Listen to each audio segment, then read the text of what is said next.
Buenos días, mis queridos estudiantes. Bienvenidos a su curso, nuestro curso, Química Forense, ¿ok? ¿Alguna cuestión que quieran conversar antes de dar inicio a la clase?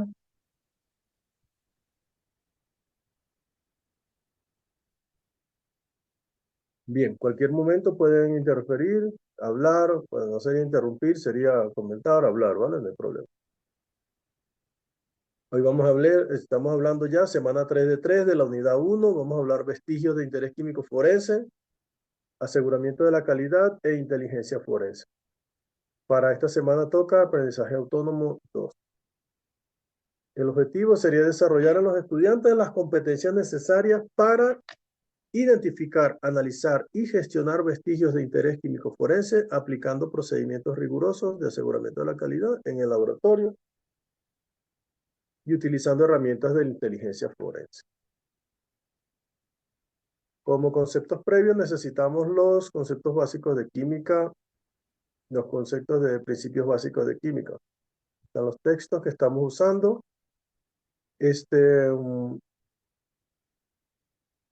La clase de hoy la he tomado entre de Introducción a la Química Forense y de Química Forense, tercera edición de Susan Bell. ¿Okay? Ahí están los enlaces para que puedan descargarlo. En el caso de lo pueden ver en la plataforma Sí, porque de la universidad y lo descargan directamente de la nube que yo les tengo compartida mía. ¿Okay?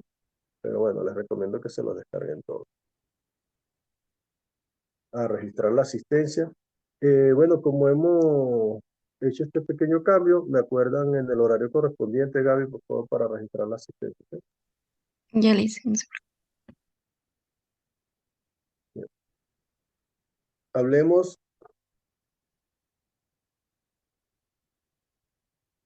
de los vestigios de interés químico forense.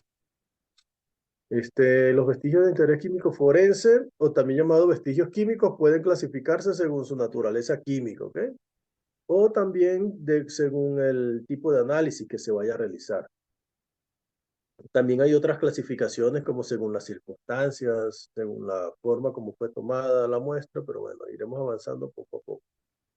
Ya saben, aquí está de dónde fue tomada estas diapositivas. Aquí más o menos he tratado de ponerle para que ustedes copien este enlace hasta el 35 e ingresan, ¿ok? Esto es de la biblioteca de la universidad. Entonces tenemos, según su naturaleza, tenemos inorgánicos, orgánicos y nucleares radioactivos, ¿ok? Dentro de los inorgánicos tenemos tóxicos,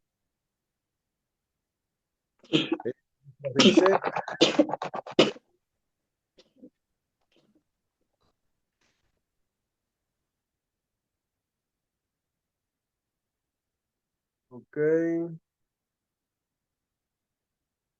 ya. Tenemos compuestos tóxicos, restos de incendios, explosivos, vestigios, trazas de materiales también. Lo mismo con los compuestos orgánicos y nucleares radioactivos, tenemos vestigios tóxicos y vestigios, trazas materiales. Estos vestigios, también según el tipo de análisis que se utilice para su determinación, tenemos, si el análisis es cualitativo o cuantitativo, tenemos reactivos tóxicos como por ejemplo de fármacos, drogas, alijos, parafernalia o muestras biológicas, ¿ok? Para también análisis cualitativo o indicativo, tenemos restos de incendios, por ejemplo, acelerantes de combustión, artefactos incendiarios, residuos de combustión. También residuos explosivos, ¿ok? Artefactos explosivos, artefactos pirotécnicos, municiones, residuos post-explosión y de disparo. También, si vamos a hacer un análisis comparativo, también tenemos, por ejemplo, fibras, pinturas, vidrios, suelos, entre otros. Entre las biológicas tenemos muestras, por ejemplo, de sangre, de semen, saliva, fluidos corporales, bien sean líquidos, secos, impregnados en telas o sobre objetos. Por ejemplo, también puede ser en cigarrillos, en vasos. Se someten a análisis serológico y de ADN para determinar su origen y la posible identidad del individuo del que procede de la muestra. También tenemos otros residuos biológicos, como por ejemplo pelos, uñas, restos de piel, órganos de cuerpo, por ejemplo, en caso de venenos y drogas, para ver cuánto tiempo esta persona ha estado expuesta a este tipo de venenos. Para ser sometido todo esto, examen toxicológico, incluyen también fluidos biológicos esta parte, cuando hablamos de órganos del cuerpo. También tenemos materiales de origen vegetal, fragmentos de madera, serrín, restos de vegetales, polvo en ropa, zapatos, cualquier material que pueda relacionar a una persona con un lugar determinado.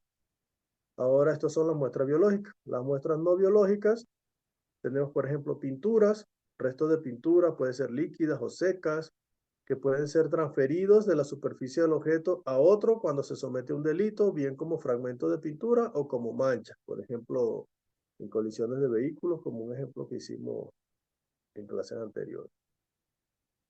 También fibras, cualquier tipo de fibra natural o sintética puede demostrar una relación entre personas u objetos. Documentos, por ejemplo, también cualquier tipo de documento, bien sea escrito a mano, a máquina o computador, impreso, cuya autenticidad u origen pueda ser sometido a una investigación. Esto incluye, por ejemplo, análisis del papel, de tinta, de la forma de la escritura, en fin. También tenemos drogas, sustancias cuyo uso, manufactura, venta o distribución viole la ley. Explosivos, aparatos sometidos, aparatos que contienen una carga explosiva, por ejemplo, así como aquellos objetos promovidos, que por motivos de explosión estuvieron ahí en contacto, ok, se sospecha que pueda contener algún explosivo.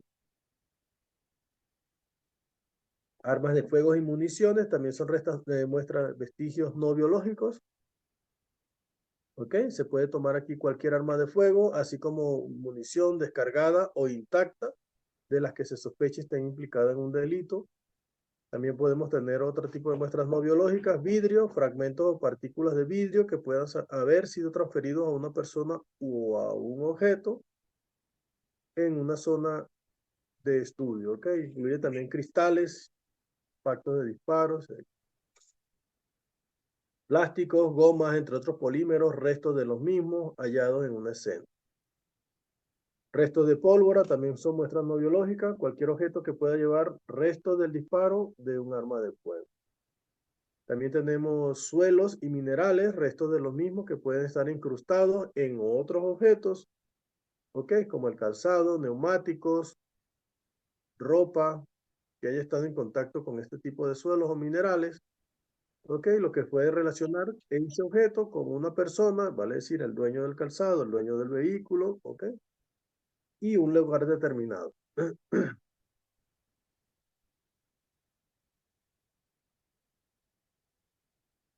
¿Ok? Bolsas de plástico, también así como las que emplean bolsas de basura, puede ser importante en caso de homicidio. ¿Ok?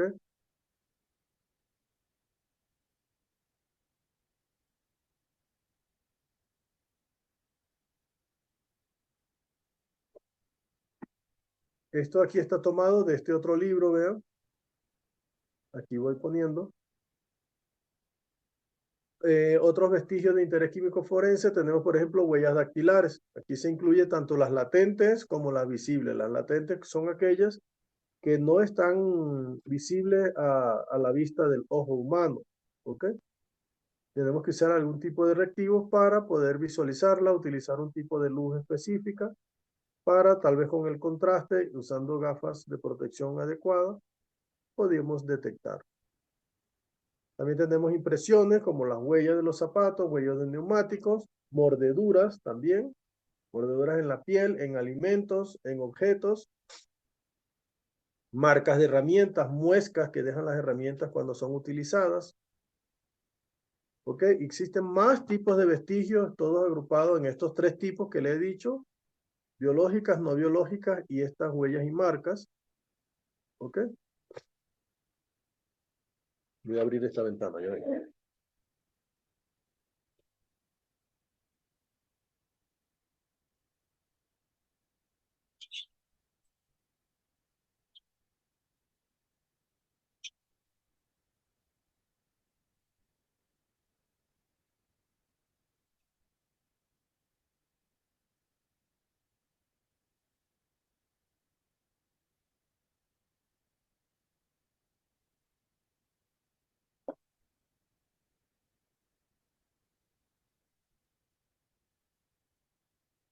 Aquí hice un cambio. Voy a poner inteligencia forense antes que la parte de quimiometría para extenderme con más tiempo y tratar de organizar mejor las ideas. La inteligencia forense es, es realmente un campo bien interesante, ¿ok? Porque aquí, en este caso, relaciona los vestigios a través de la recopilación, análisis e interpretación sistemática, toda esta información forense para resolver un caso particular. Además de ello, también puede conectar otros casos. ¿Ok? Por ejemplo, como cualquier vestigio encontrado en una escena, los vestigios químicos forenses tienen como característica lo siguiente. Existen y pertenecen a un hecho pasado o reproducible, están fragmentados e incompletos, son inusuales en el entorno de investigación. También son indicios sobre quién y con quién se realizó este hecho que se está estudiando. Aportan información sobre la acción, así, sobre cómo, cuándo, dónde, qué y por qué se realizó esa acción, en tal manera que la inteligencia forense responde a la habilidad para conectar información. Vean este ejemplo.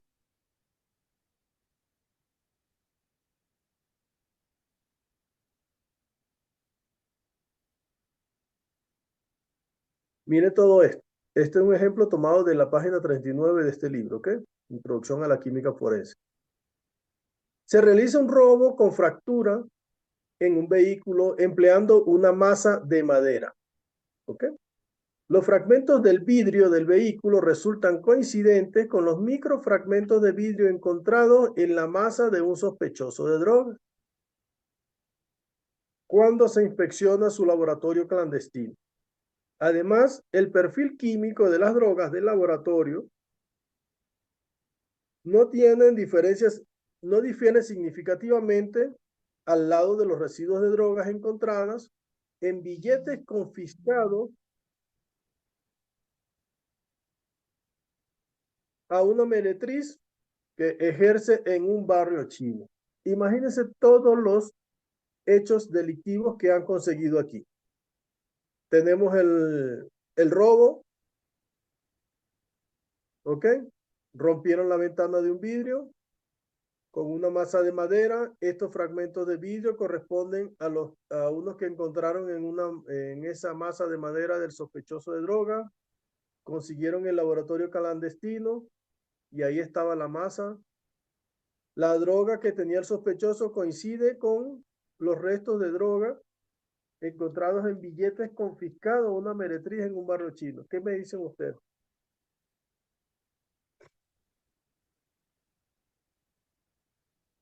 Yo cuando vivía en España, hicieron una vez un reportaje.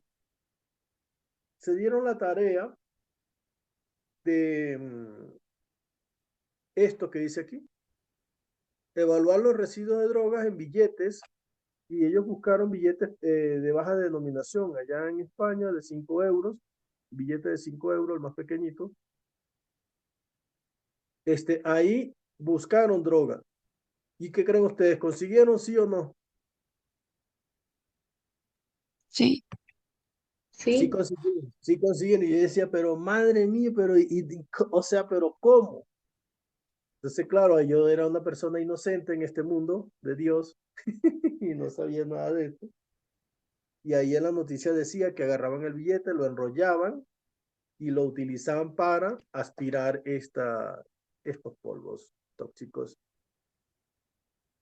¿Ok? Entonces, sí, fíjense, esto es la inteligencia forense.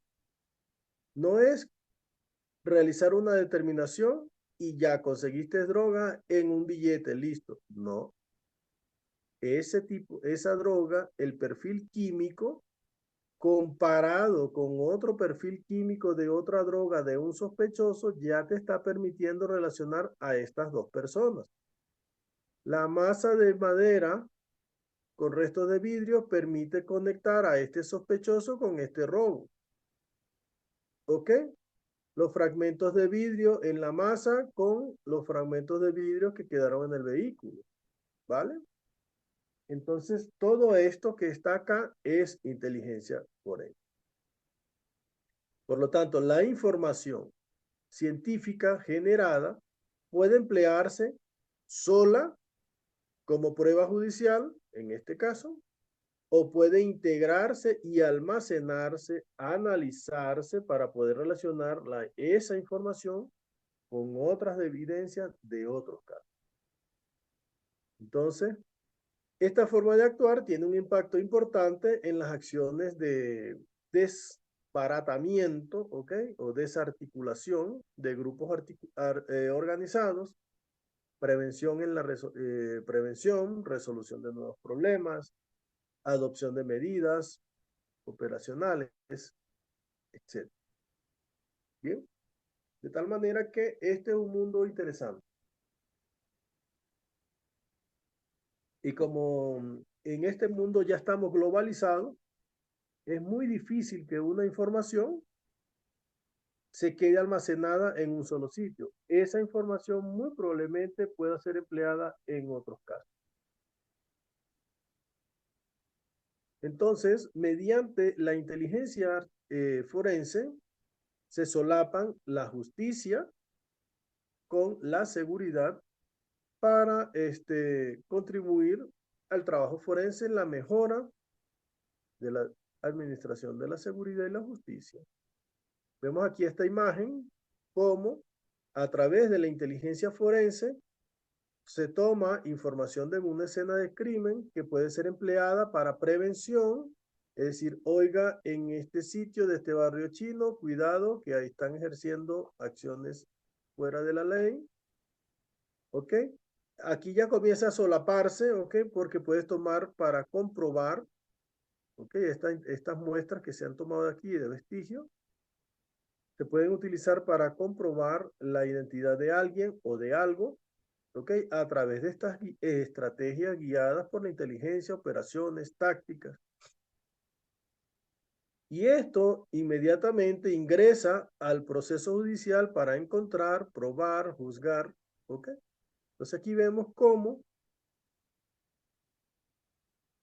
la inteligencia forense es un sistema de transmisión de información que puede estar fluyendo en estos dos campos, ¿ok?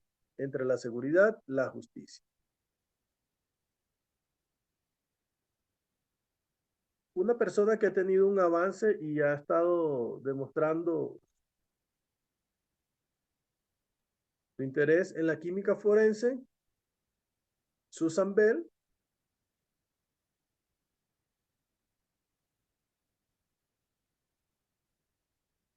vamos a ver aquí, esta página, esto lo tomé de acá, ¿ok? Una profesora retirada de la Universidad de West Virginia, ¿ok? Aquí tiene su descripción y es la autora del libro este que estamos utilizando. Ella dice que, por ejemplo, la química forense realmente es la química analítica aplicada a las necesidades que tiene el análisis cualitativo, cuantitativo y comparativo en la ciencia forense. Ella es químico, hizo su doctorado en química analítica también. ¿Ok? Bien. Ahora,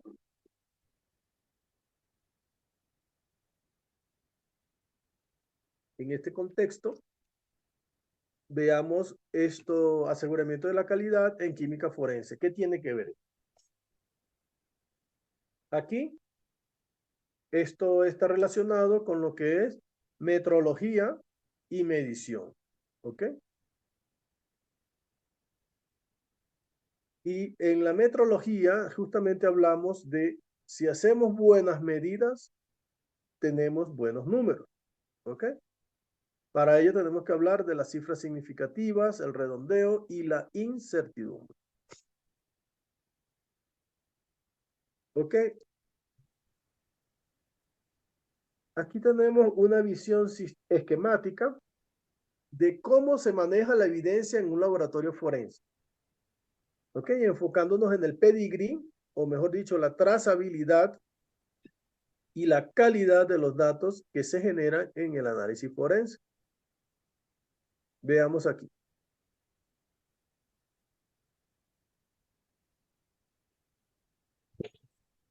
Tenemos, una vez que está creada la evidencia, es entrada al laboratorio. Con esta evidencia se toma una muestra, ¿ok? La cual debe ser protegida, preservada, seleccionada y preparada de forma correcta para su análisis. Luego viene la medición de alguna propiedad que deseamos encontrar. Esta medición puede ser cualitativa, cuantitativa, ¿ok? Necesitamos un esquema analítico, necesitamos un método analítico para hacer esa determinación, por supuesto, un equipo o un instrumento para realizar esta medición. Este equipo tiene que estar calibrado, el método que vamos a usar tiene que estar validado, debemos generar figuras de méritos con calidad. Una vez que tenemos toda esta información, se transforma en datos o resultados a la vez. Los resultados y estos datos deben estar de forma correcta, presentados correctamente, deben estar completos utilizando el sistema NUSAP. ¿Ustedes habían oído el sistema NUSAP?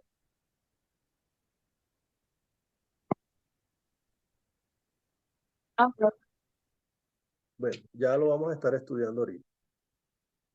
Estos datos tienen que ser útiles, confiables, razonables, defendibles y adecuados para el propósito. ¿Ok? Una vez que tenemos ya toda esta información que está dentro del laboratorio, sale para ser reportado y tomar decisiones. Estas decisiones muchas veces cambian la vida de alguien. ¿Ok? Es por eso que estos datos tienen que tener toda esta información.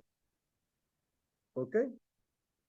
Esto justamente que se llama aquí, toda esta etapa que nombramos aquí se llama metrología. ¿Ok? Se llama metrología, se trabaja con estadística y figuras de mérito que ya vamos a ver más adelante, me parece que en la semana sí.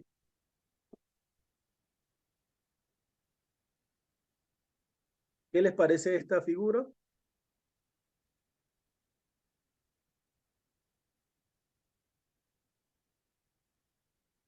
Bien. Todo esto que está aquí se llama pedigrí, que es trazabilidad. ¿Ok? Bueno, vamos a ir analizando desde acá evidencia creada y nos vamos a ir desplazando por toda esta figura. Evidencia creada, este es el punto de partida, ¿ok? Aquí corremos, en todas partes tenemos que tener mucho cuidado de no cometer errores. ¿Ok? Aquí es justamente donde se obtiene la evidencia que sea física, que será analizada. ¿Ok? Esta etapa incluye la recopilación de las muestras en la escena del crimen. Luego, si pasamos ahora al laboratorio, ¿ok?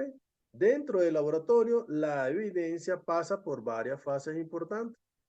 Aquí la muestra, en este caso la evidencia, debe ser tratada con procedimientos rigurosos para asegurar su preservación, protección, selección adecuada, ¿ok? Y preparación para su análisis. Imagínense que, no sé, yo les puse el ejemplo la otra vez, no sé si fue este grupo, de determinar, no sé, cadmio en un pez. No es lo mismo eso que cadmio en una persona que estamos investigando, ¿ok? El contenido de cadmio, una persona que está sujeta o sospechamos que está sujeta a un proceso de intoxicación. Le sigue la etapa de medición, ¿ok? En esta etapa es donde se realiza el análisis que puede ser cuantitativo, cualitativo. Se consideran varios elementos críticos como el método que se va a analizar, el esquema analítico utilizado, como le decía. Ese esquema analítico es el que te dice, mira, necesitamos una porción de la muestra, ¿cómo vamos a hacer con esa muestra? La vamos a secar, la vamos a moler, le vamos a agregar ácido, qué tipo de ácido. Ese es el esquema analítico. ¿Ok? ¿Qué instrumento vamos a utilizar para medir? Ese elemento está calibrado, está validado. Además, en esta fase se emplean criterios como el control de calidad, ¿ok? ¿Ok? Y se evalúan métricas de rendimiento del método, todo esto, ¿ok? Estamos aquí en esta parte, sí.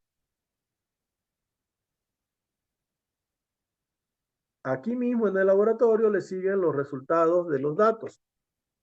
Una vez que se obtienen estos resultados, estos deben ser verificados para asegurar su corrección y completitud. ¿Ok? Aquí es importante considerar conceptos como la incertidumbre de la medición y el uso de herramientas como NUSAP, ¿ok? Que es un sistema para evaluar la calidad de los datos. Esto asegura que los datos sean confiables, ¿ok? Acuérdense que aquí ya estamos hablando, fíjense que es incertidumbre, ¿ok? Se introducen conceptos importantes en la química analítica, ¿ok? Incertidumbre no quiere decir que tenemos desconfianza, más bien al contrario. Estamos diciendo que en ese intervalo es razonable con un criterio de confianza de un tanto por ciento de que los valores son correctos, ¿ok? Esto es bien útil a la hora de tomar información, decisiones informadas. Esta información debe ser reportada a los agentes que toman las decisiones, ¿ok? En este caso, el sistema de administración de justicia. Y, por supuesto, esta metrología, ¿ok? Toda esta parte amarilla que está aquí abajo, estadísticas y cifras significativas, tenemos que llevarla a lo largo de todo el proceso, ¿ok? La metrología, que es la ciencia de las mediciones, el uso adecuado de la estadística y la consideración de las cifras significativas juegan un papel importante para asegurar que los datos son precisos y confiables. ¿Ok? Atención que este punto 4, no sé, la animación me jugó aquí una mala pasada. Vamos a ver aquí.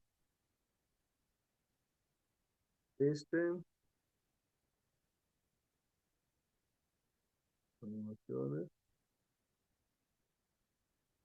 Panel de animaciones.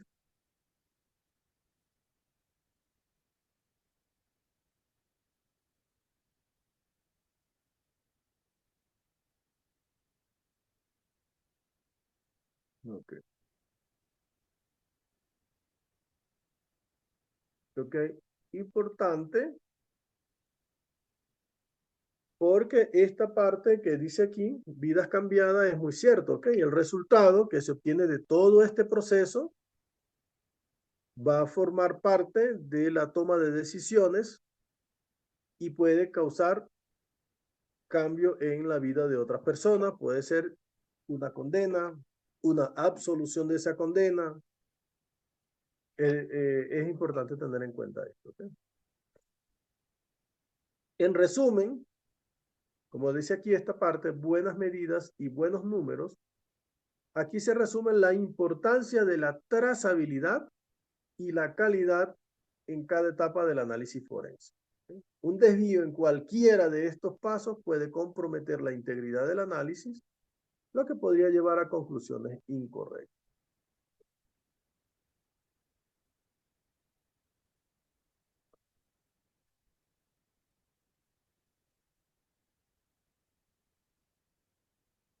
Fíjense que aquí, por ejemplo, la organización que proporcionó esta evidencia aquí, ¿ok? Esta institución que ingresa esta evidencia al laboratorio requiere información precisa que puedan comprender y que además esté completa. ¿Ok? Proveer esta información requiere más que solo valores y resultados. ¿Ok? Hay que saber el contexto y la suficiente información para poder tomar una decisión como esa. No es solamente un número. Veamos este ejemplo del mecanismo NUSAP. ¿Qué significa esto? ¿Alguien me puede ayudar leyendo esto? Por ahí despierto, Gaby.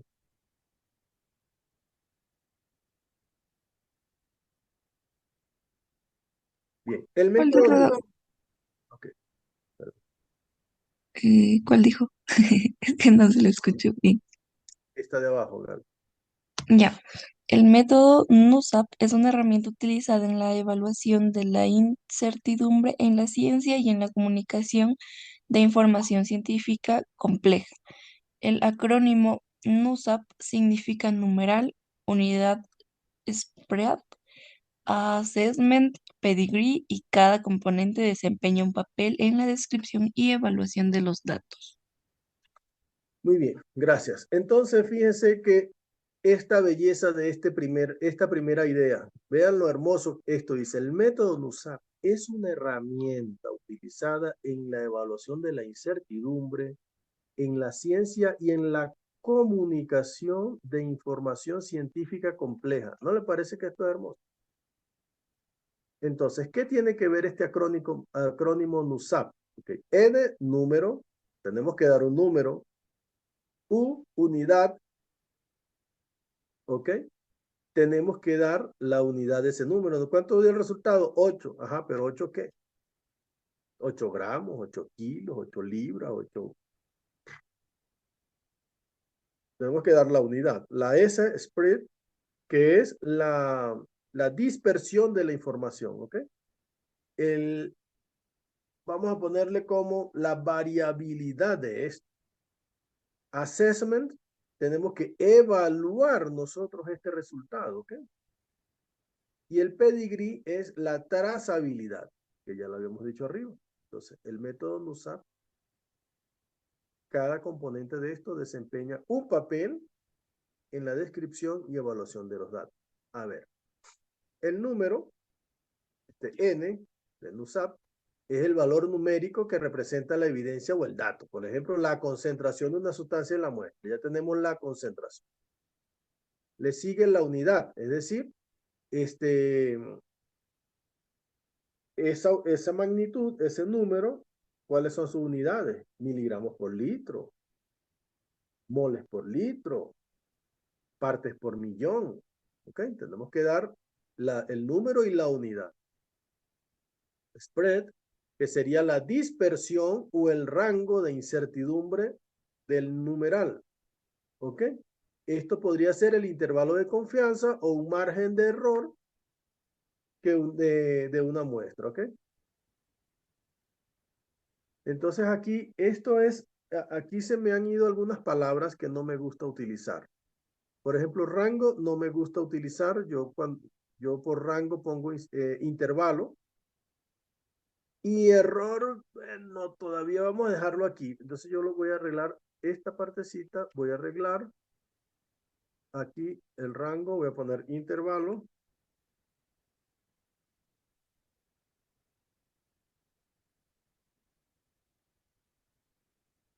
Vale. Entonces, esta S me habla de la dispersión o el intervalo de incertidumbre del numeral. Como le digo, incertidumbre es, no lo vayan a confundir como algo incierto. Nosotros en química analítica más bien decimos este intervalo de incertidumbre, es decir, ponemos 8 más menos algo, ¿ok? Porque eso lleva asociada una variabilidad que viene definida o bien por el método o bien por el instrumento que originó ese resultado. Ya vamos a ver más ejemplos. Assessment, ¿ok?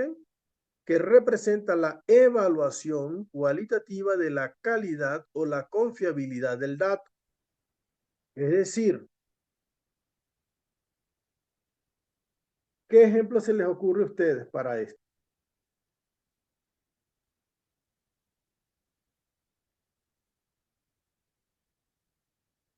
Miren, yo les voy a proponer este ejemplo. Estamos hablando de este que dice aquí, por ejemplo, la concentración de una sustancia. Vamos a suponer. Utilizamos un instrumento, determinamos el valor de la concentración, la unidad y la dispersión. Ajá. Pero eso es de la muestra. Yo tengo que evaluar la calidad o la confiabilidad de este dato. Este es el peligro. Porque ¿qué tal si mi instrumento no estaba calibrado? O yo estoy determinando un alcaloide y estoy haciendo un contenido total de alcaloides y no de uno específico que me están solicitando. Entonces, ¿qué debo hacer aquí? Es aquí donde nacen las muestras certificadas. Por ejemplo, usted está buscando alcaloides de cocaína, tiene que comprar un estándar de alcaloides de cocaína y hacerle todo el tratamiento idéntico como se lo hizo a su muestra. Y usted tiene que conseguir un valor que sea exactamente igual al que se está reportando en el certificado, dentro del intervalo de confianza. Y aquí usted puede decir, mire, esta muestra me dio alcaloide de cocaína, yo hice un estándar de alcaloide de cocaína, utilicé las mismas condiciones y pude reproducir el resultado. ¿Ok? Aquí se dice reproducibilidad. Se reprodujo los resultados tal como se obtuvo en la muestra. ¿Me explico? ¿Se están dando cuenta de la complejidad de esto? Y lo último, el pedigrí, es decir, la evaluación del origen, la confiabilidad, la robustez del dato, que incluye todo el proceso como se generó, se recopiló y se verificó la información. Es decir, un informe donde nosotros podemos verificar desde la A hasta la Z todo el proceso analítico que se llevó a cabo. ¿Sí?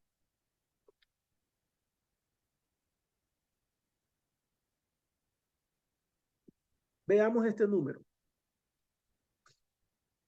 Analicémoslo desde la perspectiva de la metodología NUSAP. ¿Ok? ¿Sí? Ya, profe. Bien. Tenemos aquí lo primerito, el número. ¿Ok? Que le llaman a veces mensurando por una propiedad que tenemos nosotros de las palabras que están en inglés, ponerlas en español. ¿Ok? Entonces este sería el número o el mensurando, lo que estamos midiendo. Aquí tenemos en los gramos, que sería la unidad, ¿sí? Ya tenemos NU, me falta la S. ¿Dónde sale la S? Aquí, ¿ok? Que sería la dispersión de estos resultados. Este 77,56 tiene un entorno de más 0,31 y menos 0,31. Por aquí está el valor que estamos midiendo. Y aquí tenemos la A, que sería la evaluación, assessment. ¿Okay? Estamos diciendo que esto está con 95% el intervalo de confianza. Hice intervalo de confianza. ¿Ok? Y todo esto, el conjunto, es el pedigrí, es decir, la trazabilidad. Entonces, fíjense, no es lo mismo decir, ¿cuánto fue el resultado? 77,56. ¿Qué cosa? 77,56 gramos más menos 0,31 gramos con un intervalo de confianza de 95%. ¿Qué le parece? ¿vale? Entonces aquí tenemos la forma correcta como nosotros debemos hacer un reporte. Hasta la cuenta más sencilla, nosotros podemos hacer un reporte como este. Ya vamos a hacer algunos ejercicios, ¿vale? Vale, un elemento importante del NUSAT es la estimación de la incertidumbre. Vea esta palabra que me gusta tanto. Estimación de la incertidumbre. ¿Por qué no decimos determinación de la incertidumbre? Porque la determinación es mucho más compleja. Nosotros aquí decimos vamos a estimar la incertidumbre para ver en qué intervalo se considera que pueden estar los resultados que yo ando buscando. ¿Sí? En este caso, en el número que dimos acá, la incertidumbre sería esto, más o menos 0,31 gramos, pero fíjense, cualquiera podría pensar, ah, no, pero es que esto tiene incertidumbre, este valor no me sirve. No, señor, al contrario. Le estoy diciendo que este 77,56, su resultado está entre 77,56 menos 0,31 y 77,56 más 0,31. En otra parte no va a estar allí, en ese intervalo de confianza. Por eso se llama así, intervalo de confianza. Y la incertidumbre está asociada a cualquier medición, es algo intrínseco. O sea, usted está vivo, usted respira. O sea, esto es algo que no lo puede separar. Dice, no, yo no voy a respirar ya más. Entonces, si no respira más, ya no va a estar vivo, señor. ¿Me explico? Quiero que lo vean así como la incertidumbre de un dato está allí porque sí. ¿Ok? No, no todos los datos tienen incertidumbre. Ya vamos a ver algunos ejemplos. ¿Ok? Por ejemplo, nosotros queremos cambiar de unidades, de gramos a kilogramos. ¿Qué factor utilizamos? De gramos a kilogramos.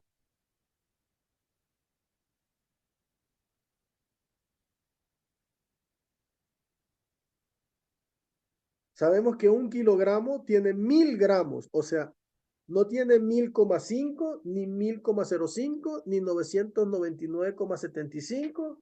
No. Ese valor no tiene incertidumbre. ¿Por qué? Porque es un factor de conversión. ¿Me explico? Entonces, algunos números como estos que utilizamos de factores de conversión no tienen asociada incertidumbre. ¿Ok? Pero lo que me refiero es cuando yo hago una determinación en el laboratorio,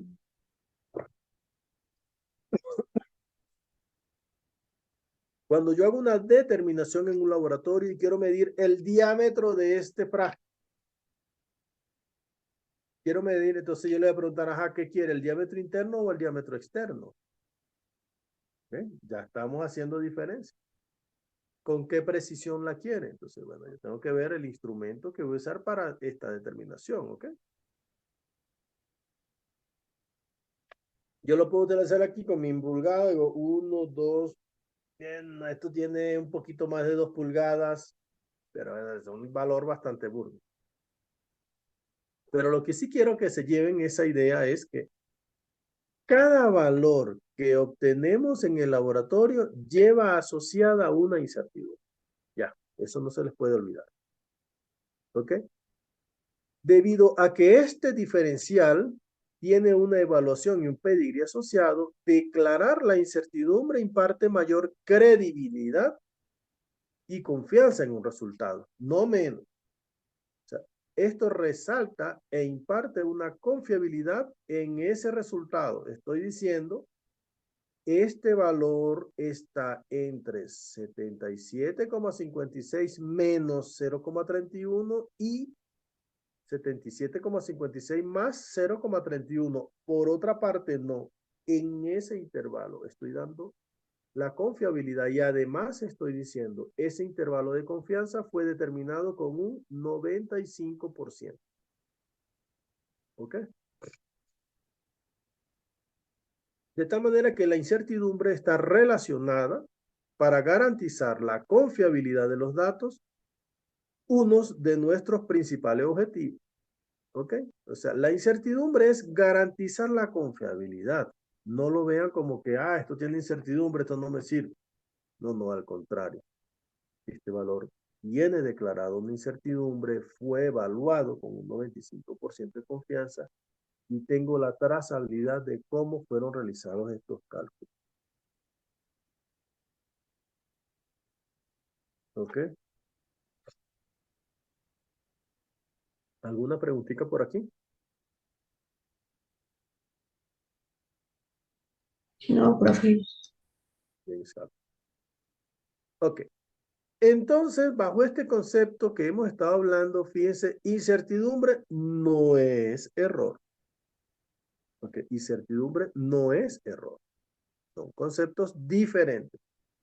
Es más, error, nosotros en química analítica muy pocas veces lo utilizamos y ya les voy a decir por qué.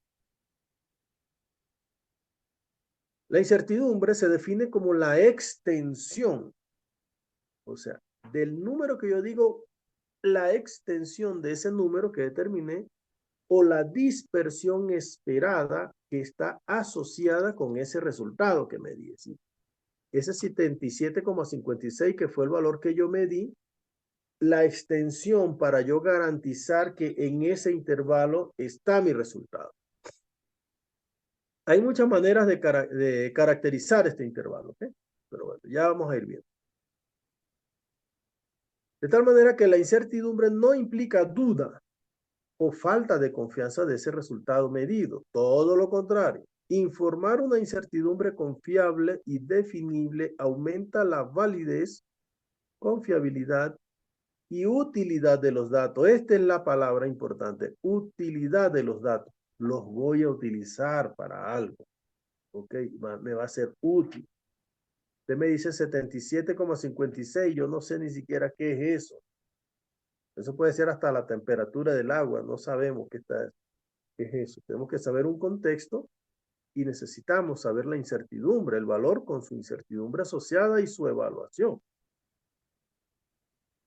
Por otro lado, el error se define como la diferencia entre un resultado medido de forma individual y el valor verdadero. ¿Se dan cuenta? Aquí estamos hablando, si queremos hablar del error, estamos hablando de la exactitud, que eso no lo habíamos dicho hasta ahora. ¿Ok? En nuestro contexto, el error y la incertidumbre no son sinónimos y no deben tratarse de la misma manera, aunque ambos son importantes para obtener y comunicar los resultados confiables. Yo les dije ya un ejemplo de cómo determinar el error. Ahora se los acabo de decir. Cuando yo hago mi determinación de alcaloide de cocaína y tengo un estándar de referencia certificado, yo tengo una muestra con un valor certificado, que en teoría, como dice Bart Simpson, supuestamente debería ser el valor verdadero. ¿Ok? Entonces, cuando yo hago la determinación, yo consigo un valor, ese valor lo comparo con el valor del certificado, es decir, yo estoy haciendo una determinación del error. ¿Ok? Ahora, ese valor que yo obtuve, le asocio una incertidumbre. ¿Se dan cuenta? La incertidumbre no tiene nada que ver con el error. ¿Vale? Bien. Entonces aquí los datos forenses tienen consecuencias. Tienen consecuencias para los individuos y también para la sociedad. De tal manera que las mediciones que se generan en química forense específicamente deben adquirirse con cuidado y expresarse adecuadamente sin exagerar ni subestimar y con todos los descriptores y calificadores necesarios. Lo mismo cuando estamos haciendo escritura científica, ¿se acuerdan? Les digo, no exageraciones, no gerundio. Por aquí recientemente rechazamos un artículo que decía las buenas prácticas. Y claro, además todo el contenido del artículo estaba un poco así medio raro. Pero, ¿qué es buenas prácticas? Lo que para usted puede ser bueno, para mí no. ¿Ok? Entonces, esas palabras subjetivas borradas de su mente. ¿Ok? Busquen cómo hablar de forma coherente, de forma correcta, sin exageraciones, comprobando la información. También, fíjense, sin minimizar, ¿vea? Sin subestimar. ¿Ok? Pilas con eso, que el martes, es decir, mañana, vamos a seguir con esa tarea. Quiero revisar los martes 2 artículos diarios. 2 artículos diarios en 3 semanas sacamos un paralelo, ¿ok? Y ustedes, los 2 que revisen esa semana, tienen que presentar para la semana siguiente, ¿ok? Y así vamos ahí. Bien, perdón que hice esta pausa aquí. Entonces, bueno, la forma en que se generan y reportan estas mediciones es trascendental, es súper importante, súper importante. Aquí lo pueden cuestionar a usted y darle la vuelta y el señor sale libre y campante, de repente era culpable. ¿Ok? Entonces, que comprender cómo se realizan estas mediciones comienza con las cifras significativas. ¿Qué son cifras significativas? ¿Ok? Aquí vamos a explorar de dónde provienen las cifras significativas y cómo se utilizan. Este es como que el primer pasito, ¿ok? Para irle dando calidad a un dato.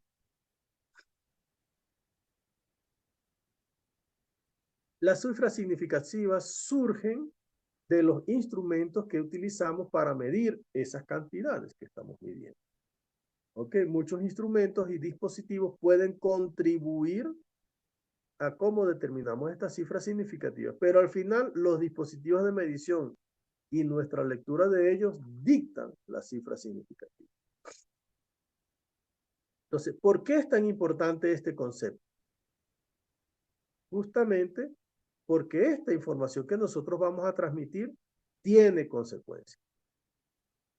¿Ok? Consideremos este ejemplo de alcohol en sangre. Alguien que me ayude leyendo esto. Un nivel de alcohol en sangre del 0,08% es el límite típico de intoxicación. ¿Cómo se interpretaría un valor de 0,0815?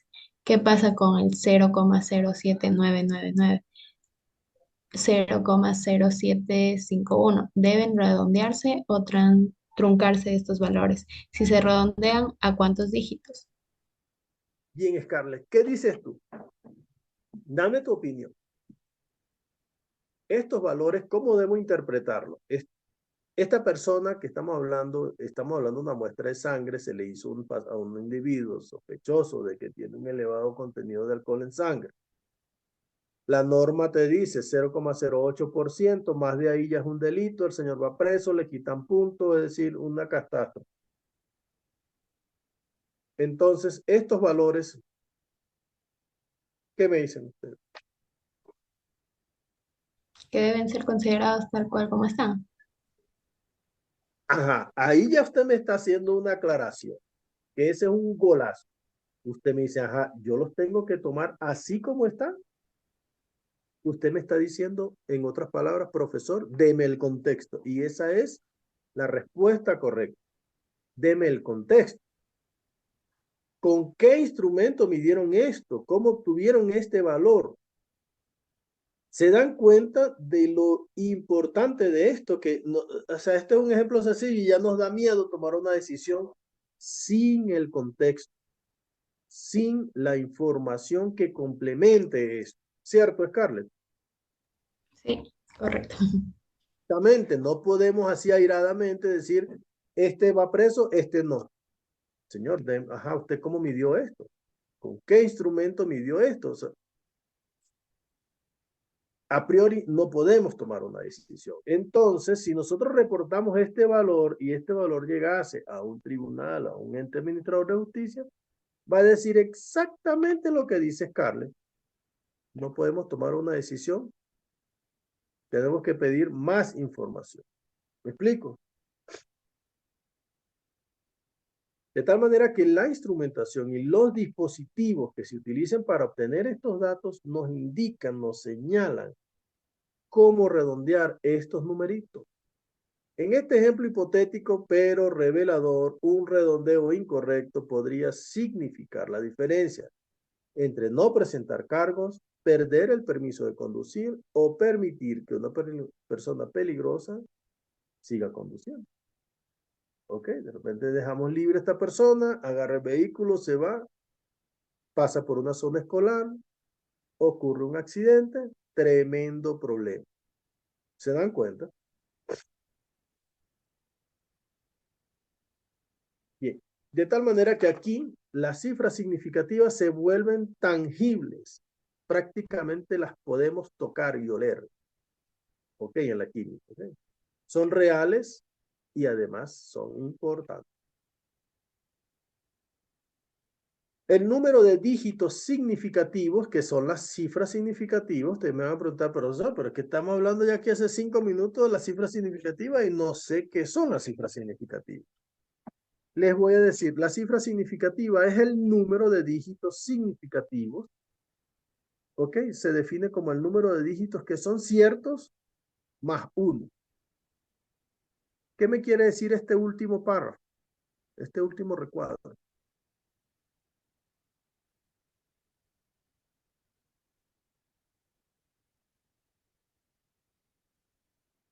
Como dice Scarlett, profe, ¿yo tengo que tomar esos números así? Ajá, si este valor fuera así, ojo que estamos hablando de que la vida de una persona peligra, ¿ok? Si yo tomo este valor así, tendría que decir que el último número es el incierto. Y ya aquí esto se transforma en otra cosa, ¿ok? Por lo tanto, nosotros tenemos que analizar el número de cifras significativas. Ya vamos a ver un ejemplo.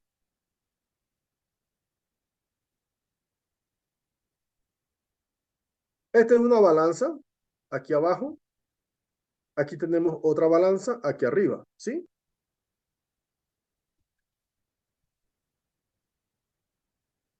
Una persona se pone sobre esta balanza y la balanza marca esto. Imagínese usted, ¿qué valor dicen ustedes que tiene utilizando esta balanza de aquí de arriba?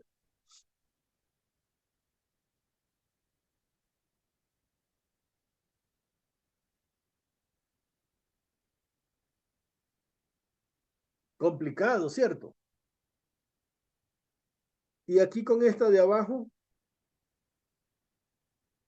¿qué Dice valor? 125.5. 25.5. Facilito, Scarlett. Aquí está facilito, 125,5, pero es que aquí arriba, complicado, ¿cierto? Entonces, aquí, si una persona podría interpretar este de aquí de arriba, aquí está 125,4, porque bueno, no está ni en el medio, ni siquiera está un poquitico menos del medio, pero ojo, eso es lo que yo estoy viendo.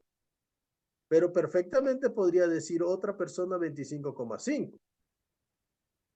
¿Ok? Lo que definitivamente sí tenemos la confianza en decir que el valor está mayor de 125 y menor que 126. Eso sí o sí. ¿Ok? Bueno, vamos a hacer una pausa, son las 8:00 y regresamos. ¿Cuánto será? ¿10 minutos? ¿15 minutos?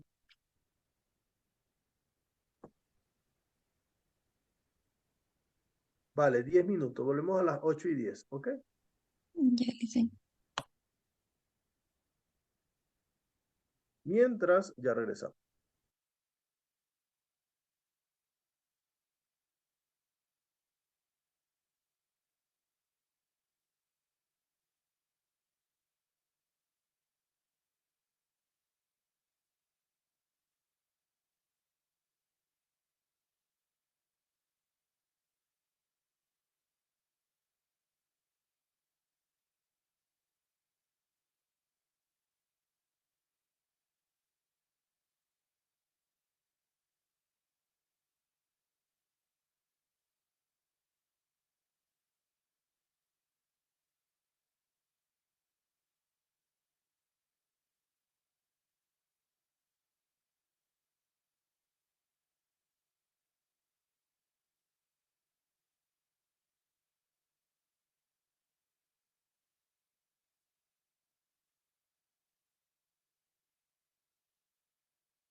Como quieras.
Bien, continuamos.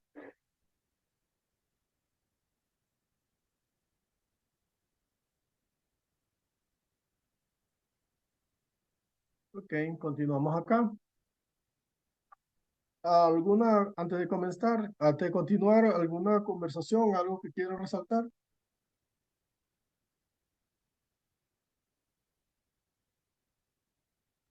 No, profe, siga nomás.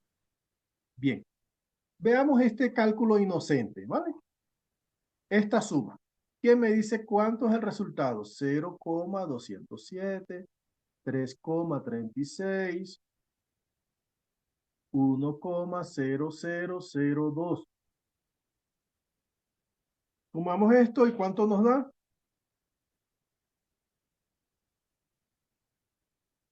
Fíjense lo que me dicen aquí. Expresar el resultado con el número correcto de cifras significativas. Veamos. Este tiene 3 decimales, este tiene 2 decimales y este tiene 4 decimales, ¿vale? Ojo que estoy hablando de decimales, no estoy hablando de cifras significativas. ¿Sí? Esto lo sumo, agarro mi calculadora y obtengo este número, ¿cierto? Este número tiene 4 decimales. Pero, ¿cuál es la forma correcta para reportar este valor? O sea, ¿con cuántos decimales tengo que reportarlo? ¿Con cuántos decimales? O sea, ¿cuál es el valor correcto?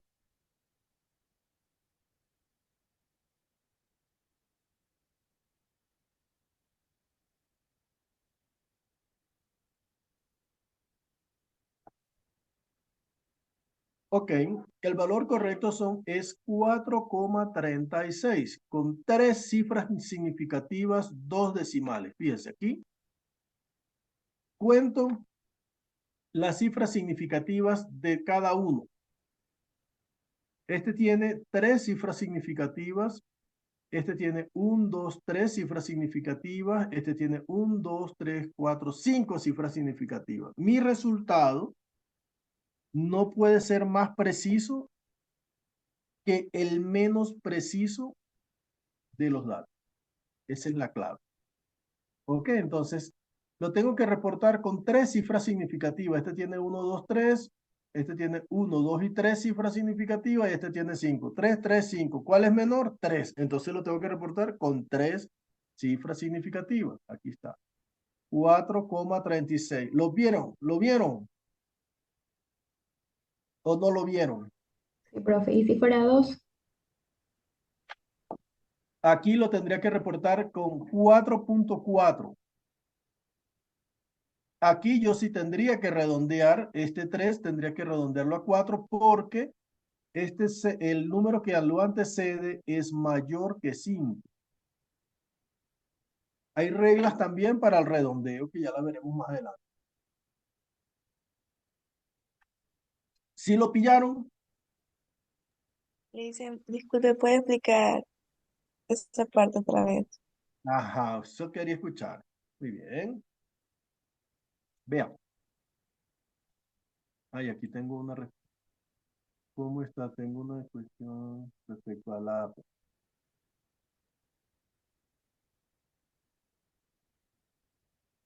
Sí, con los del APE, ya va, perdón que aquí he tenido una pregunta a las 8:05 y no la había visto.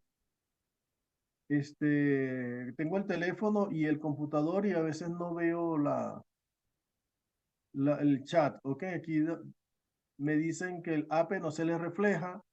Muy seguramente fue que lo enviaron antes de que yo hiciera los agrupamientos, pero no se preocupen. Mantengan esa alerta por ahí, yo voy a corregir el APE y cuando estemos pasando las calificaciones, ahí me dicen, este de este grupo, este de este grupo. Venidos para acá. ¿Qué son las cifras significativas? No me acuerdo quién fue el que la chica que me había preguntado, se me olvidó. Empecemos con este que es más fácil. ¿Cuántas cifras significativas tienen? Aquí contamos, ¿ve? 1, olvídense de los decimales. Olvídense de los decimales. Estos son distractores. ¿Ok? Veamos, este tiene una cifra significativa, dos cifras significativas y tres cifras significativas. Este tiene tres cifras significativas. Ahora voy a ir con lo fácil, después vamos para el difícil. ¿Cuántas cifras significativas tiene? Mira, si yo sigo el ejemplo, tenemos una cifra significativa. Aquí comienza el problema, porque tenemos unos ceros incrustados dentro del número. ¿Los considero cifras significativas? Y la respuesta es sí, porque están metidos dentro de los números. ¿Me explico? Entonces tenemos 2, 3, 4 y 5. Este tiene 5 cifras significativas. Aquí se nos presenta el problema. Aquí se nos presenta el problema. ¿Por qué? Porque no sabemos cómo contabilizar esto. No sabemos cómo contabilizar. Y la regla me dice, cuando usted tenga la duda con estos ceros, lleve en notación científica ese número. Vamos a llevar este número en notación científica. ¿Cómo sería?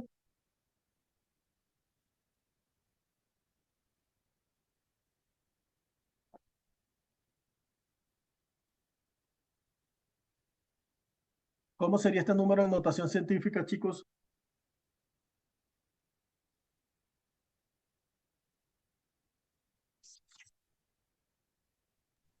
Ay, papá.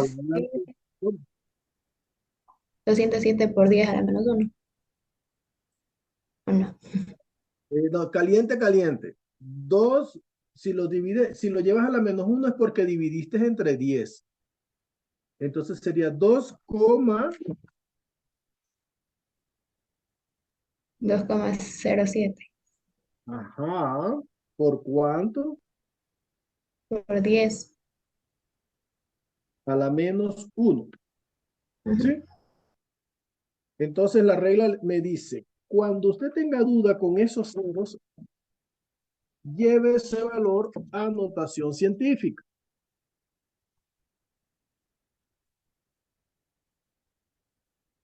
Nos olvidamos de la notación científica.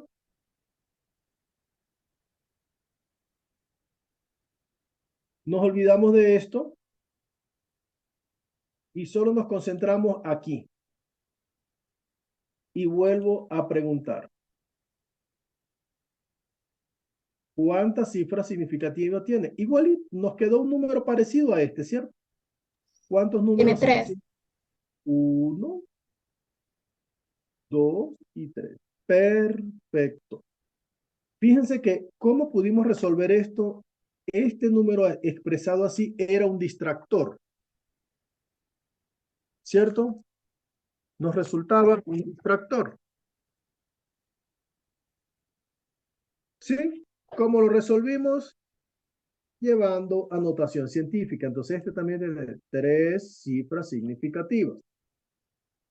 Ahora viene la pregunta del millón. Ya yo saqué mi cuenta. Y este fue el resultado. ¿Cuántas cifras significativas debo utilizar para reportar? El número más chiquitico de cifras significativas. ¿Cuál es el más pequeñito de 3, 3 y 5? El 3. 3. El 3. Entonces yo reporto con 1, 2 y 3 hasta aquí. Esto no es significativo. El valor correcto es 4,36, que tiene 3 cifras significativas. ¿Sí? Aquí vamos a empezar a profundizar. Por eso quiero que les quede esto súper, súper, súper, súper claro.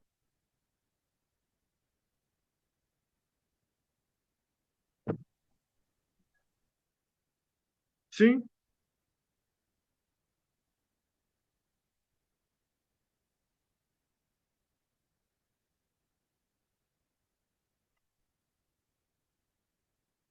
¿Alguna preguntilla?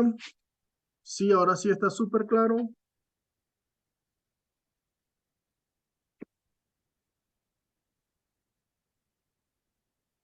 Bien. Seguimos entonces. Esperemos que sí, ¿ok? Venga, que voy a hacer otro ejercicio más difícil que este, ¿ok? Fíjense, los ceros tienen reglas especiales. Lo que pasa es que con la pregunta que me hicieron ustedes me tuve que adelantar, pero me parece bien. Los ceros tienen reglas especiales y pueden requerir una interpretación contextual. Como punto de partida, convierte el número a notación científica, que fue lo que hicimos ahorita. Si esta operación elimina ceros, entonces era marcadores de posición que representan una multiplicación o división por 10. Por ejemplo, supongamos que un instrumento reproduce un resultado que es 0,001023. Esto lo podemos expresar como 1,023 por 10 a la menos 3. ¿Cuántas cifras significativas tiene este? 4. Golazo. 4. ¿Ok? Ya habíamos dicho, este cero que está en el medio de dos números lo contamos como cifra significativa. Ya no nos va a generar duda. Entonces tenemos 1, 2, 3, 4. Tiene 4 cifras significativas. Es más fácil leerlo aquí que en este caso 0,001023. Aquí está más complicado. Aquí ya yo lo veo fácil. Ya yo sé que son 4. 1, 2, 3, 4, porque sé que esto no me importa porque aquí antes de esta coma no hay otro número distinto de 0. ¿Okay? Este número que está acá lo expresamos como 1,023 por 10 a la menos 3.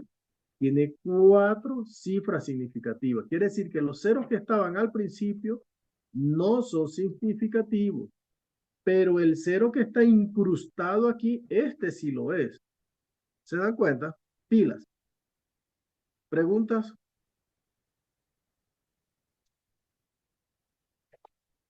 ¿Preguntas? Ninguna. Pilas, pues que tiene otros cálculos más interesantes.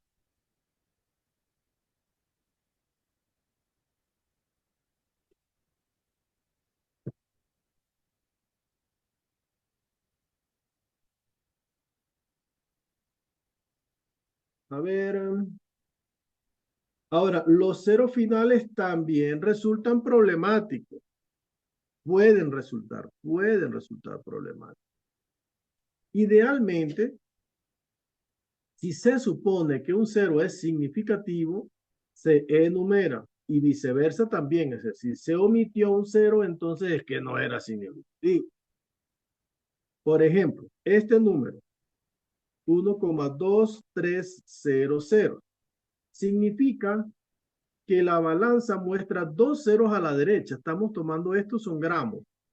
Tenemos 1,2300 y tomamos esto con una balanza analítica. La balanza analítica tiene esta precisión.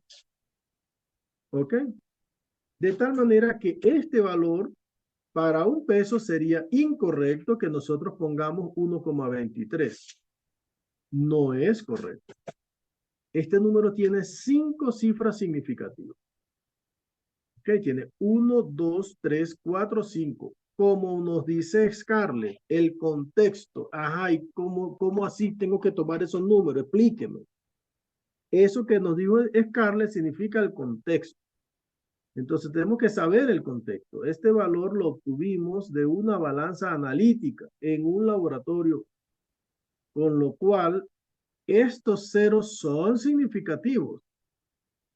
¿Ok? Y este número tiene 1, 2, 3, 4, 5 cifras significativas. Pila. Otra situación ambigua está asociada con números sin decimales indicados. Ya más o menos les había dicho. Por ejemplo, ¿cuántas cifras significativas hay en este número? 78. Al igual que con los ceros, necesitamos un contexto. ¿Ok? Si contamos el número de estudiantes en una sala, aquí estudiantes en este momento hay 27 personas. O sea, 27 usuarios incluidos en esta reunión. ¿Ok? Entonces, en este caso, este 78, que es el número de estudiantes en una sala, esto es un número entero y es un número exacto. ¿Tiene decimales este número? Podría ser 78,0, 5, 2, 3.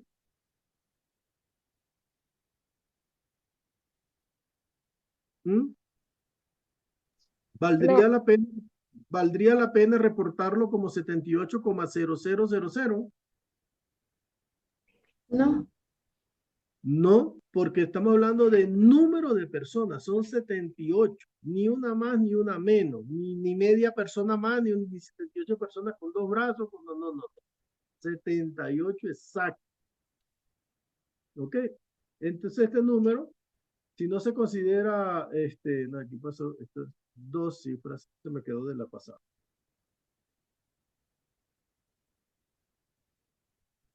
Esto tiene dos cifras significativas, ¿ok?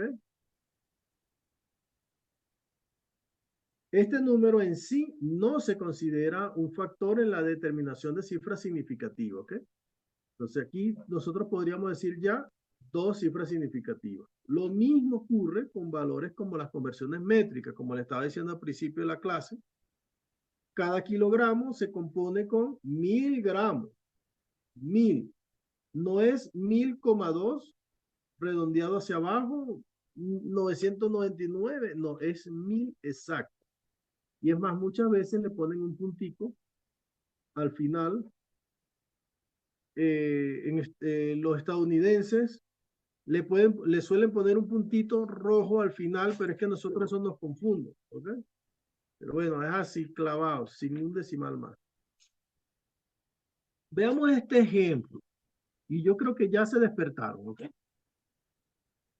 Con este ejemplo podemos cerrar. Aunque falta mucho, mucho por hacer. Determinen con estos valores el peso, la masa molar del cloruro de plomo. Tengo el peso del plomo, 207,2 gramos por mol, y la masa del cloro, la masa molar del cloro, que es 35,4527 gramos por mol. ¿Cuál es la masa molar del cloruro de plomo? Con el número correcto de cifras significativas. Aquí, pregunta, antes de sacar las cuentas, ¿cuántas cifras significativas debería tener mi resultado? dos, Error. 4. Cling, cling, cling, cling. Muy bien, 4 cifras significativas, vean. Debería tener 4 cifras significativas. Vengo para acá y hago mi cuenta. La masa molar del cloruro de plomo sería la masa molar del plomo más 2 veces la masa molar del cloro. Saco mi cuenta y tengo. ¿Cuál de estos es el resultado correcto? ¿La A, la B, la C o la D? la D. Cling, cling. Muy bien, la D, porque tenemos que reportar con 4 cifras significativas. Esto lo hice anoche y estaba bien cansado.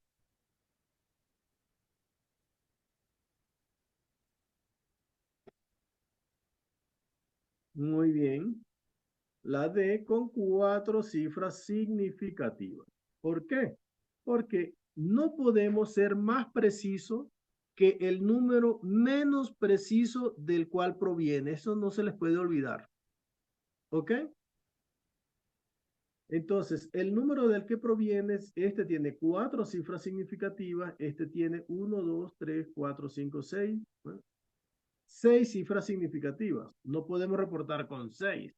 El menos preciso es este que tiene 4. Entonces yo reporto con 4 cifras significativas. A ver este ejemplo. No sé, yo creo que sí nos da chance de ver este. Tenemos un vehículo que ha consumido 283,4 millas y se gastó 10,06 galones. Ok, estos son millas, estos son galones. Vengo para acá y me pregunta, expresa el número expresa el resultado con el número correcto de cifra significativa. Entonces, determine el consumo de combustibles en millas por galón. Entonces, bueno, si quiero saber el consumo en millas por galón, no tiene más que sacar la cuenta 283,4 millas entre 10,06 galones. ¿Sí? Hago mi cuenta. ¿Cuál sería la respuesta correcta en este caso?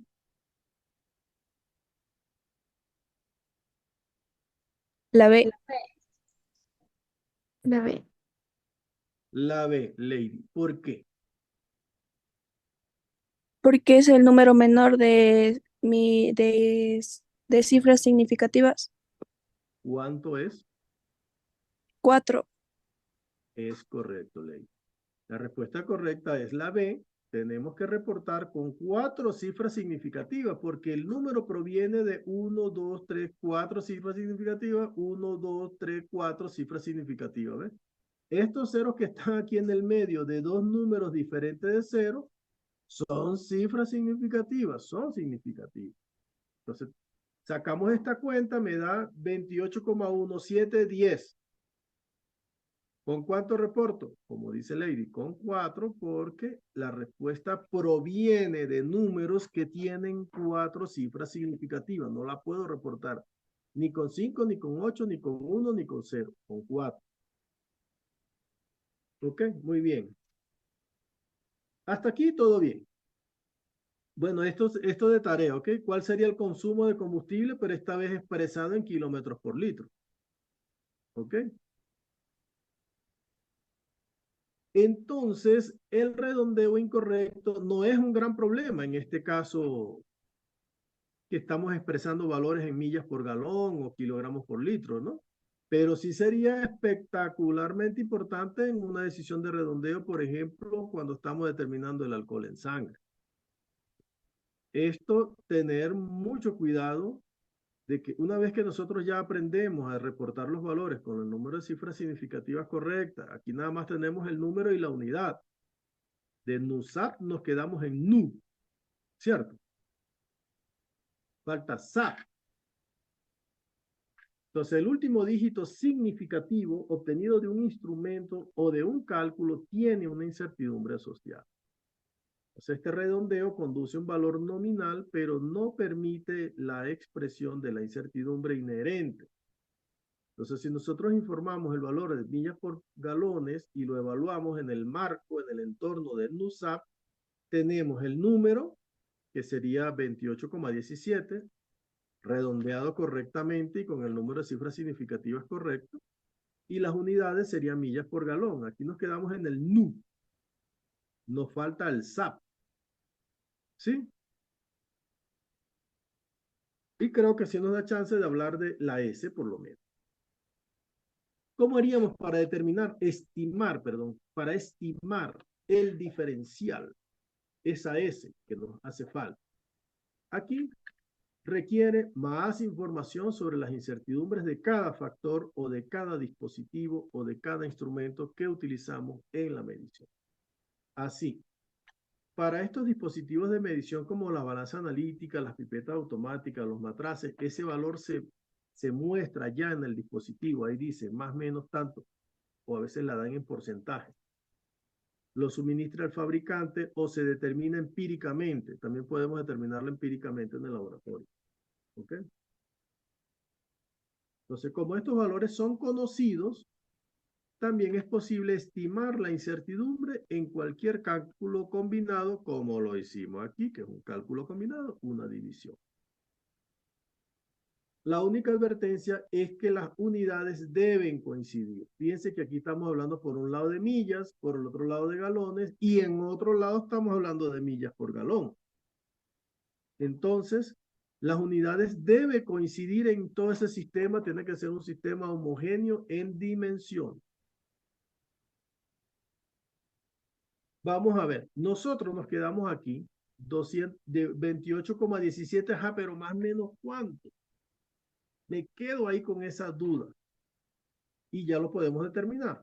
Analicemos. Miren, tenemos la incertidumbre de los instrumentos que utilizamos para hacer la medición. Por ejemplo, necesitamos las millas, la incertidumbre del odómetro, la gasolina, la bomba de gasolina, la incertidumbre de la bomba de gasolina. Entonces, tenemos aquí, se dice que la bomba de gasolina tiene una tolerancia.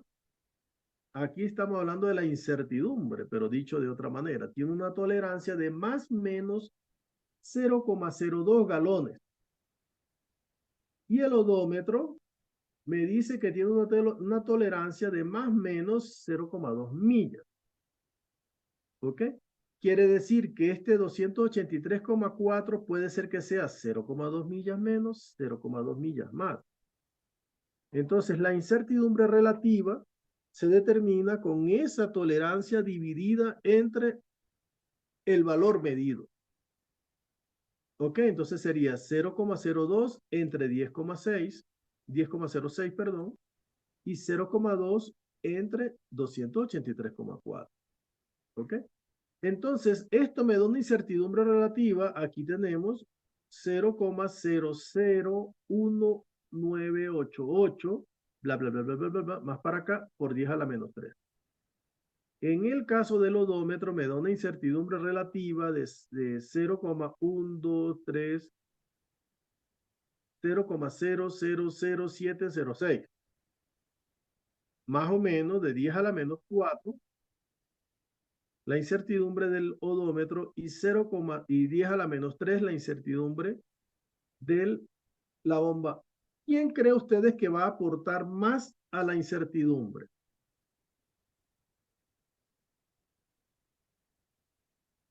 ¿El odómetro o la bomba de gasolina? Aporta más el que tenga la incertidumbre relativa mayor. ¿Cuál de estos dos tiene incertidumbre relativa mayor, este o este? El odómetro. El que tenga la incertidumbre más grande es el que va a aportar más a la incertidumbre total. ¿Quién es más grande? ¿La incertidumbre de la bomba o la incertidumbre del odómetro? ¿Quién es más grande?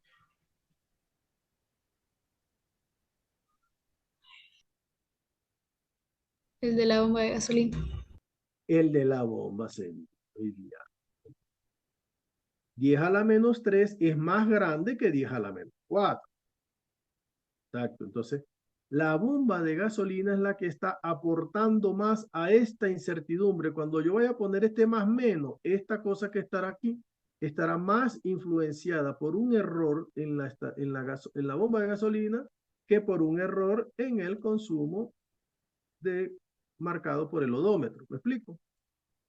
Bueno, todavía no hemos hecho los cálculos. Esto es para que ustedes vean quién está aportando a la incertidumbre. Entonces, pero ¿cómo hacemos para estimar este cálculo del consumo? Ya en el consumo, en millas por galón, porque aquí tengo los galones y tengo las millas. Pero ¿cómo determino la incertidumbre en millas por galón? Venimos con esta formulita.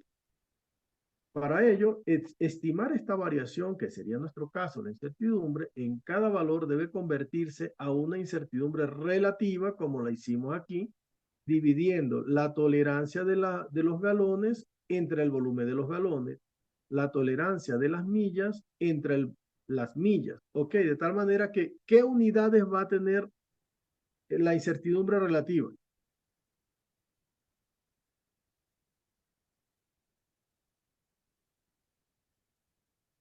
¿Qué unidades tiene la incertidumbre relativa? Aquí está. Si yo divido la tolerancia de los galones entre los galones, galones se va con galones, ¿qué unidad me queda esto aquí?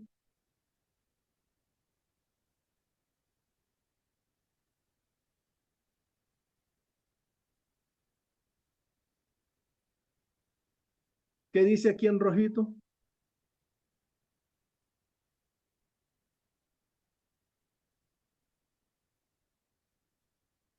Serían la unidad, que serían las millas, ¿no? Busque si hay un traductor. Unitless number. ¿Qué significa esto? En rojito Ay, está aquí. Número sin significa? unidad. sin unidades, está muy bien, queda adimensional, llamamos nosotros, porque galones se va con galones. Este es un número sin unidades. Un número sin unidades, nosotros decimos adimensional, no tiene unidades. Entonces, eso me sirve porque como yo tengo que sumar números, tengo que sumar cosas, no puedo sumar millas con galones. ¿Me explico? Si yo voy a sumar términos, esos términos tienen que ser dimensionalmente apropiados. Tienen que ser dimensionalmente homogéneos. Y la forma más sencilla es que no tengan unidades. Entonces, si yo divido galones entre galones, no me queda unidad. Si me queda división de millas sobre millas, no me queda unidad. Por eso se llama incertidumbre relativa. Me va a dar un número sin unidad. Entonces, por eso es que esta variación debemos convertirla a una incertidumbre relativa sin unidades. No se puede sumar millas con galones. Entonces, una vez que tenemos estas incertidumbres relativas y que ya sabemos cómo determinarlas, podemos estimar la incertidumbre combinada. ¿Ok? Que son estas incertidumbres relativas. ¿Ok? Entonces, la incertidumbre que se coloca, nosotros la colocamos como esta U minúscula. La incertidumbre total va a ser igual, fíjense cómo se suman. Se toma la raíz cuadrada y la incertidumbre del instrumento 1 al cuadrado más la incertidumbre relativa del instrumento 2 al cuadrado más la incertidumbre relativa del instrumento 3 al cuadrado más bla, bla, bla, bla, bla, bla, bla, bla, bla, la incertidumbre relativa del instrumento enésimo al cuadrado. Y esto se llama propagación de las incertidumbres. Antiguamente le decían propagación de errores, pero ya ustedes saben que no es el error que se está propagando aquí, se está realmente propagando es la incertidumbre. Entonces, en este ejemplo de las millas por galón, para obtener una estimación de este diferencial S, combinamos los dos contribuyentes, que es el odómetro y la bomba de gasolina. ¿Cómo me va a quedar? Así. La incertidumbre total va a ser igual a esta incertidumbre del 1 más, o sea, al cuadrado más la incertidumbre del 2 al cuadrado. ¿Qué me va a quedar así? La incertidumbre, digo, la incertidumbre relativa total va a ser igual a la raíz cuadrada de este número que está aquí. Esto nos da una incertidumbre relativa total de 2,11 por 10 a la menos 3. ¿Ok? ¿Con cuántas cifras significativas estoy reportando esto? Con 4. Vengo para acá. Este valor, acuérdese que es un valor relativo y ya lo dijimos, sin unidades. ¿Cómo hago para ponerle unidades a esto? Como esto es relativo, lo multiplico por las millas por galón. Entonces necesitamos expresar este valor de una manera que tenga sentido en el contexto del problema. Y la primera opción es convertirlo en un valor de millas por galón.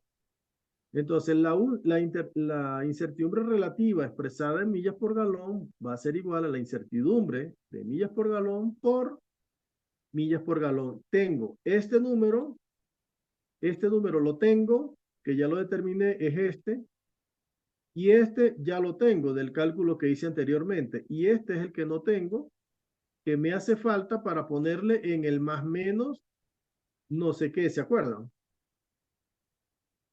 Ok, ahora con esto despejamos.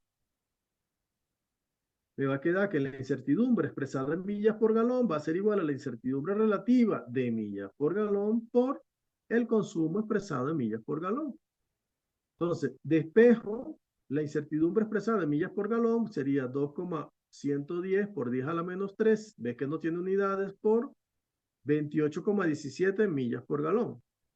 Ahora esto, hago mi cuenta y me queda 0,059, que es igual a 0,06 millas por galón. Ok, ya habíamos dicho, fíjense lo importante de acá, me dice, ay, ¿y hasta dónde debo cortar este número? Fíjense que este número se lo voy a sumar a este. Ok, entonces tiene que tener dos decimales, redondeo 1, 2, hasta aquí, tengo que cortar. Entonces este 9 hace que este 5 se transforme en 6. ¿Sí? Ahora el consumo por galón, mire cómo está quedando ahora, de 28,17 más menos 0,06. ¿No le parece una belleza esto? Entonces, en términos de NUSAP, ¿hasta dónde llegamos? Hasta la S.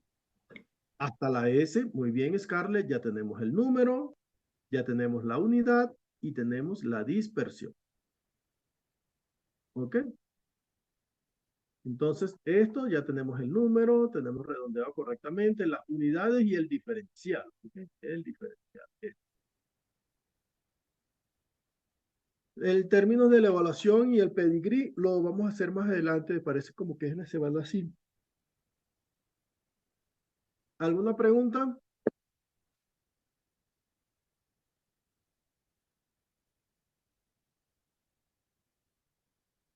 Vamos a dejar la clase hasta acá. Nos vemos el martes. Terminamos de ver esto y comenzamos a hacer los análisis de los documentos, ¿ok? Comenzaremos analizando el tema 1 y tema 2. Ojalá nos dé chance, ¿ok? Hasta luego. Si no hay más preguntas, Ya, acuérdense que profe. lo de los Bueno, apps, profe. estamos pasando las calificaciones. Bien, Lucio. Gracias. Que tenga un excelente día. Gracias, igualmente. Gracias, profe. Hasta luego. Igualmente, gracias. Chévere.